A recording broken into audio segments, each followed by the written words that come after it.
Double bind. Double bind. Double bind. Double bind. Double bind. Welcome to another episode of The Double Bind, where you're damned if you do and you're damned if you don't. I'm your host, Boogs. My co-host, Springle, is out this week, but he sends his love.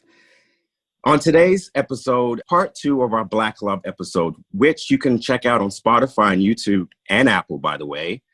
On that episode, the conversation was extremely passionate because we were talking about the love between a Black man and a Black woman and what it looks like when you love somebody else.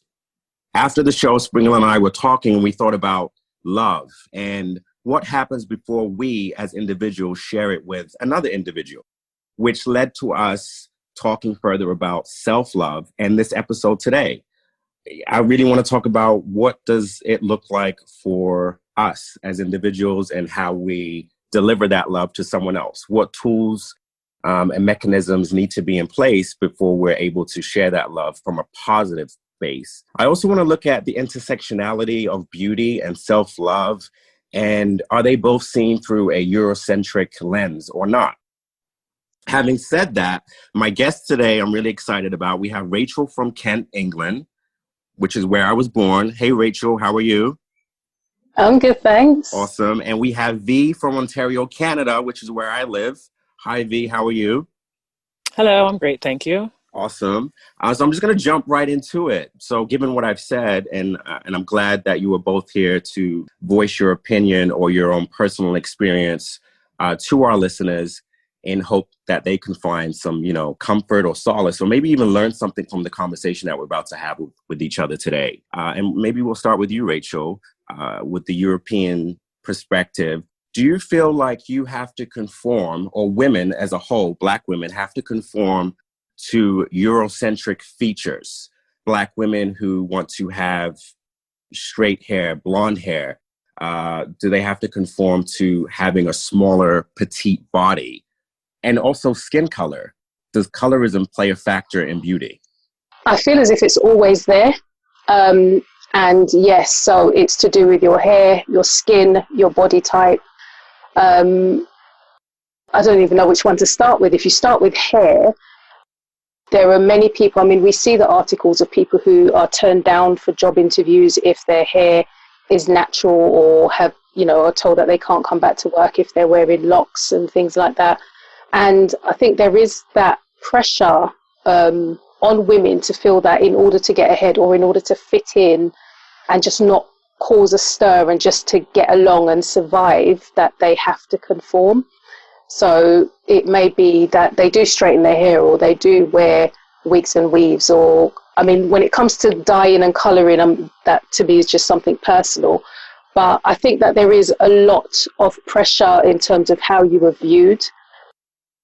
If you're darker, I'm darker, so I know how it feels to kind of be ignored in a room, even amongst my own Black people. Wow. You mentioned body type as well. I think there is that, if you're not this stick thin person, which Black women aren't usually, then, you kind of stand out. And there are many women who do different things to themselves to try to fit in. Interesting. And Vee, how do you feel about beauty as it applies to Black women as a whole? Do you think the standards are higher for Black women than they are for non-Black women? I agree with so much with what Rachel was saying. For me personally, I also believe that it actually comes from something inside, in terms of how a lot of women choose to display their hair or display their manner of dress and things of that nature. I find sometimes women that are a little bit more in touch with, say, their history or maybe their Afrocentric side tend to sometimes, in my personal experience, be a little bit more, or have a little bit more confidence in terms of going natural. Whereas somebody who maybe doesn't have maybe a lot of information pertaining to their history might not feel that same oomph of confidence to, say, go natural, or not necessarily feel as much of the Eurocentric pressures. But of course, I'm saying this from somebody who lives in Ontario, Canada, where I would assume it's much more difficult to say if I were living in a part of Europe. So, Rachel, do you want to maybe expound on that, because you are in Europe? I agree with that. And something that Vee said about there being something inside, and I think even if you are clued up, I think you could still just miss that mark and not have that confidence. And I do think that there is, if you want to wear a wig, that's fine. If you want to wear a weave, that's fine. But if that is on your head 365 days a year and I have never seen your natural hair, then I think something's wrong with that. And yeah, there is something about over here. There is that. I've never had somebody try and touch my hair. I've not had that, fortunately. I don't know what I'd do in that situation. That you do get the looks. I know that I have friends who have been asked, where can I get weed or cannabis or whatever, because they've got natural hair or locks. I'm sorry, what? So there is that view of, if you are black and if you look a certain way, that you're, a particular kind of person. So there is a pressure. I don't know if it's any more than it is in the US. I don't know. Right. There's that stereotype. If you're black, you know how to get the cannabis and Yeah. maybe any type of other drug. No, I totally get that. Do you think that, and either you can jump in and answer this, do you think that black women and blonde hair, or black men and blonde hair, do you think that that is conforming to the Eurocentric ideals of what, the world should look like? Or is that just, there are black women who have blonde hair naturally? Like, what are your thoughts on that? Yeah, there is that island in the Pacific, isn't there? I can't remember which island it is, but they have light eyes, and some of them do have like the golden kind of blonde hair. I personally, for me, I would say if it is a one-off, if it's a style and you just thought, yeah, I'll just do this for a couple of weeks, then, power to you. But if it's something that you do on a regular basis, I would question what's happening in your head, because it doesn't grow that way out of your head. Why do you think it has to be blonde? Are you trying to fit in? I wouldn't automatically think that they're trying to, but I would question it if it's a look that they have for a long period of time. Right. And I think the islands that you're referring to is Solomon Islands. Yes, that's it. Yeah. Okay, so just moving away a little bit, or delving deeper, if you will. Okay, so for example, attracting a mate. And, you're living in the UK, Vee, you're here in Ontario, Canada, and you're attracting a mate, or a mate is attracted to you. Do they project any type of colonialism mentality on you that you notice? Maybe, and just to share from my own personal experience of mine, many, many years ago, many, many moons, right? Because I'm awake now, I'm no longer asleep. There was a black girl that I used to work with, and her hair was naturally curly. And one day she straightened it, and I said, "Wow, you look so much better with straight hair than you do curly hair." And she looked at me and she said, "You do realize that you are a colonizer's dream when you make a statement like that?" And I said, "Well, what do you mean by that? The colonizer's dream? No, straight hair is just better than curly hair. Like it's superior. How dare you?" I was offended. Not realizing that what she said to me at that time, and again, hindsight is always 20/20, right? But at that time, I didn't believe what she was saying to me was true. Now I do. I see what I was saying, and I see what my intent was, because I had been raised in a system that sees Black features, Black beauty as lesser than, right? So do any of you have a similar story, or are there men or women that, talk to you in spaces and they make off the cuff comments to you that is all the colonial mindset? I have a story that is similar. However, it doesn't involve me. It involves a young child. She might have been, let's say she was about 11 or 12 at the time. And she was speaking to me, and she had a Barbie in her hand. And of course, this was a white Barbie doll. And of course, the doll had straight platinum blonde hair.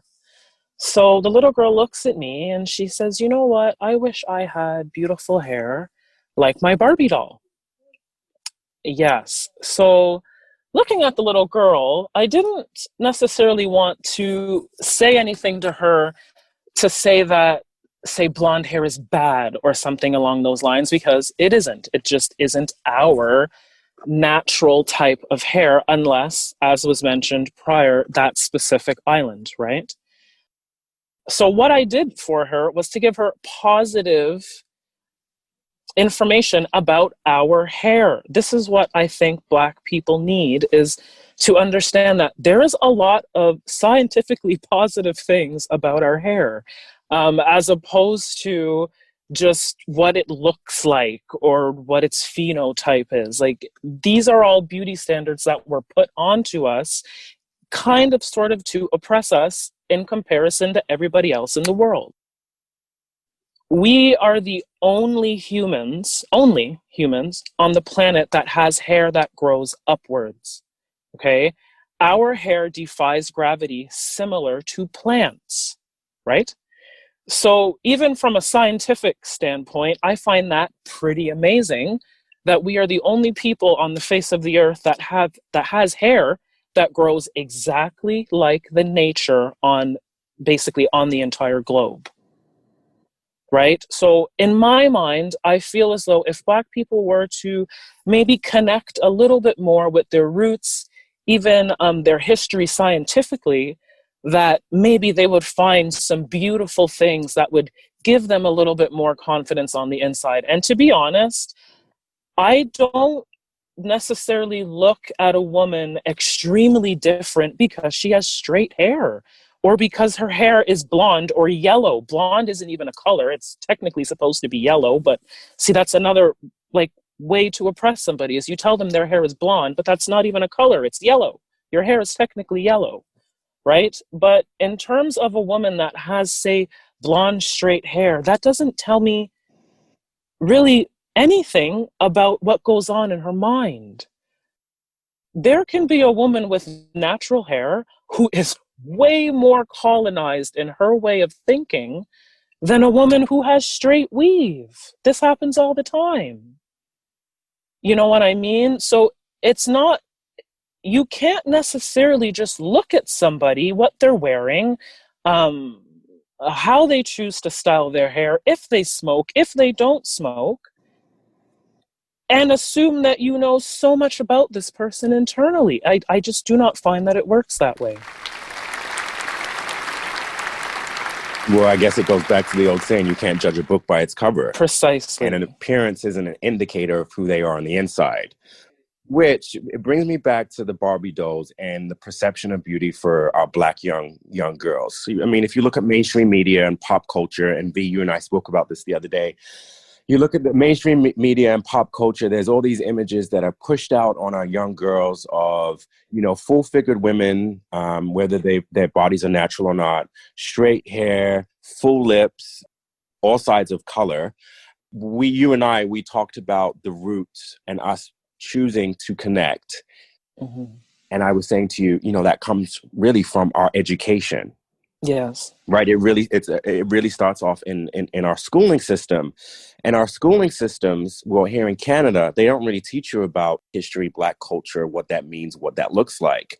Rachel, in the UK, in schools, are they teaching our youth about our culture, our society, you know, our melanin, the richness that we actually have and possess? Are they teaching that there now? Because when I was there, wasn't. No, they're not. And I've got two boys, one's just turned 16 and the other is 13. And we were talking about Black History Month, because obviously we're only Black on 1 month. And that's when they teach a little bit of Black history, but Black history is only based on slavery. Yes. And he was talking about how uncomfortable it makes him feel when he's sitting in the class, and I don't know, maybe the teachers feel that they're doing something good by raising awareness, but when you've got 3 Black kids sitting in a class and, you know, 17, 20 other children are white, and you're looking at people in shackles, and there is nothing that talks about the greatness or the richness of where we came from. Exactly. You know, it puts them in that position of feeling inferior. And I know that my son, especially the older one, has spoken up so much and done things about racism in sports and spoken about what Black people have achieved to try and counterbalance it. But on the whole, it's not being taught in the schools at all. So it's essentially, it's like when we're students of the oppressor. So they teach us what they want us to know. And then when we become adults or when we reach our awakening, or if we have parents that didn't, necessarily go through the same system, or they became awake before we were born, et cetera, we now have to deprogram. Yeah, you've got to do it yourself. And along that journey of deprogramming, we could meet our mate, right? And that brings us back to the whole Black love aspect and falling in love and finding that joy and finding that happiness. Or we both have experienced a similar type of trauma. And I am going to call it trauma because it is a form of abuse. Yes. Now, along the journey now of that awakening, there are things that we need to explore to develop our love for ourselves. So whether it's our self-esteem, and therapy is another big one. And then how do we use all of those tools and all of those resources to then share that with someone else for their growth, right? Now, Vee, I just want to get into your skincare line because I think our listeners would appreciate anything that you would like to share as along the lines of our skin and what your product that you have created can do for the richness of the Black skin. Yes. So I create skincare products that are infused with cannabis. And currently right now, I am using hemp because our current legalities do not allow me to use, say, full spectrum cannabis, sorry. So, of course, anytime cannabis is mentioned, there is an automatic stigma attached to cannabis and Black people, and it is extremely negative. However, when you do the research and you actually read the science behind this particular herb, your eyebrows start to raise in terms of, well, if this is so great and it manages to treat, if not cure, so many different things, then why is this demonized so badly? Especially in the Black and Hispanic communities, which has, of course, taken generations of Black men out of the community in many parts of the United States and abroad.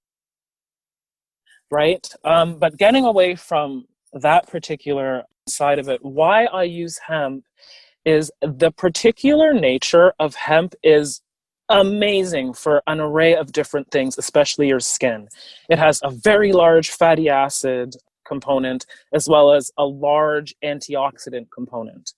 So this is why I use hemp along with many other herbs and essential oils in my products. Awesome. Love to hear it. Black ownership, Black business. I love to hear it. Rachel, I know you're a life coach.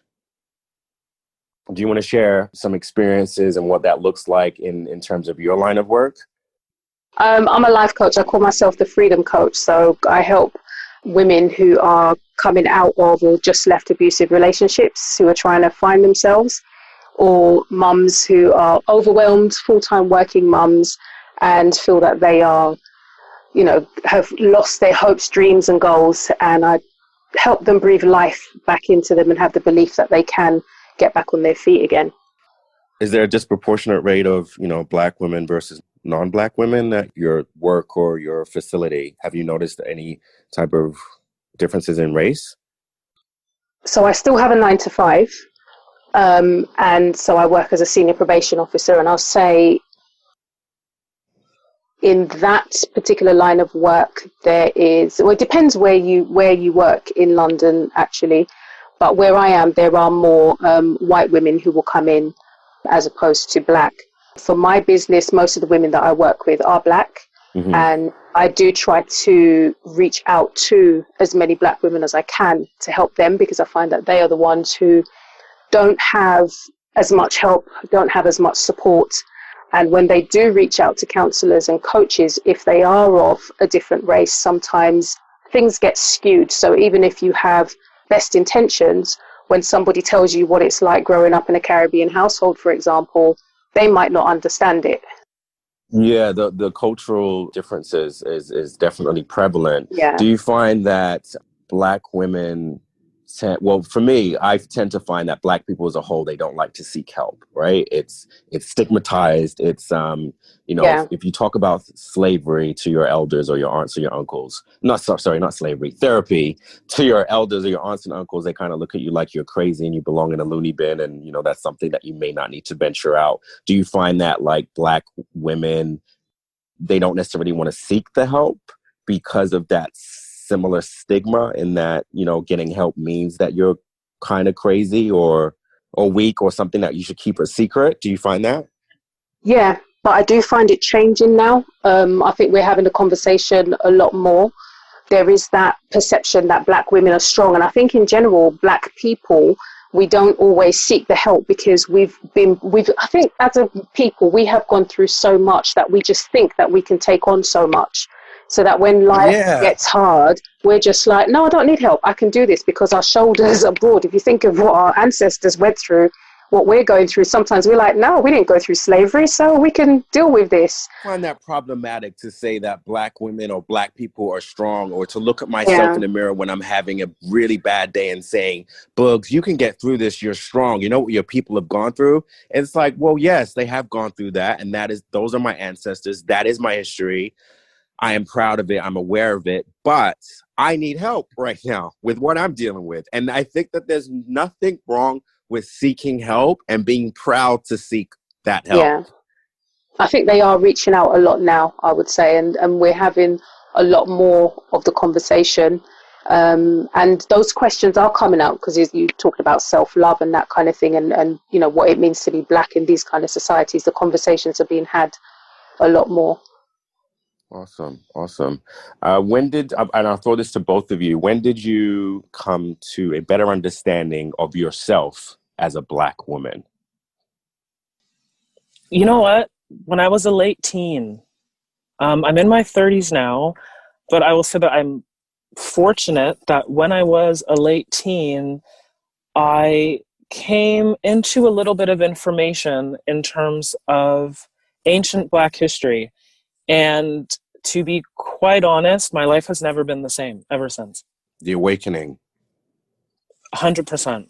I truly believe that once you have a certain understanding and a certain amount of information in terms of who you are as a Black person and who you were, and yes, I understand in terms of saying that our shoulders are very broad and our ancestors went through just crazy traumatic experiences, and that we shouldn't think that we don't need to get the help because we're extremely strong. But I believe that's almost a double-edged sword in terms of my own experience, knowing that there were women that looked like me who were achieving whole different levels of greatness without any type of oppression and things like that on their back. So it's amazing to know that, no, in terms of what's told to you and during Black History Month, those 28 days, that is not who you are. That is not 100% of who you are as a Black person.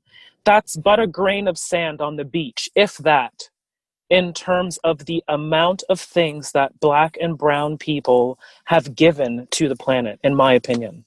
And that is something that I use to help me keep going. Even the days that I maybe don't feel the greatest, I know that as a Black person especially, we have given so much to the world that we live in that I'm able to not necessarily have like the oppressive forces hit me as hard, because in a sense, the deeper the root, the more beautiful and the higher the tree, right?